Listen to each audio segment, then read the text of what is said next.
Communist പാർട്ടിയുടെ captain, ഇടതുപക്ഷത്തിൻ്റെ captain, കഴിഞ്ഞ 10 വർഷമായിട്ട് ഇടതുപക്ഷ സർക്കാരിനെ നയിച്ചുകൊണ്ടിരിക്കുന്ന ക്യാപ്റ്റൻ, ആ ക്യാപ്റ്റനെ നിയമസഭയിൽ വളരെ മനോഹരമായിട്ട് പഞ്ഞിക്കിടുന്ന UDFിൻ്റെ ഓൾറൗണ്ടർ ഹീറോ. സർ, 2017 മണിപ്പൂരിൽ 60 സീറ്റ് 21 സീറ്റാണ് BJP കിട്ടിയത്. പറയാ കോൺഗ്രസിന് 28 സീറ്റുകൾ ലഭിച്ചു. BJPയേക്കാൾ 7 സീറ്റുകൾ കൂടുതൽ. പക്ഷേ സർക്കാർ രൂപീകരിച്ചത് BJP. സർ, അതെങ്ങനെയാണ്? അവിടേക്കൊക്കെ പോയാൽ ഇതെല്ലാം കാണാൻ കഴിയും. അങ്ങ് ഇവിടെ 16 വർഷം എന്നാണ് എൻ്റെ ഓർമ്മ പാർട്ടി സെക്രട്ടറി ആയിരുന്നു. കേരളത്തിലെ CPMന്റെ നേതാവാണ്, ചോദ്യം ചെയ്യപ്പെടാനാവാത്ത നേതാവായിരിക്കുക.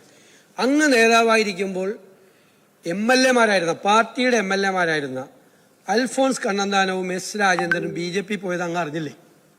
അങ്ങ് പോളിറ്റ് ബ്യൂറോ മെമ്പറായിരിക്കുന്ന ദേശീയ നേതാവായിരിക്കുന്ന പാർട്ടി ബംഗാളിലും ത്രിപുരയിലും ഭരണത്തിലുണ്ടായിരുന്നു.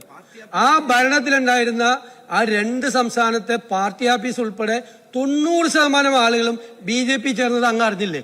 അത് മാത്രം ഒഴിവാക്കരുത്, അതുകൂടി ചേർക്കണം.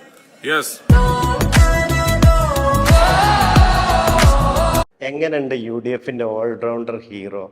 അടിപൊളിയല്ലേ VD സതീശന്? ഇനി ഒരുപാട് പഞ്ഞിക്കിടൽ പിണറായി വിജയനും CPMനും ഇടതുപക്ഷത്തിനും വരുന്ന നിയമസഭാ ഇലക്ഷനിൽ കിട്ടാനുണ്ട്.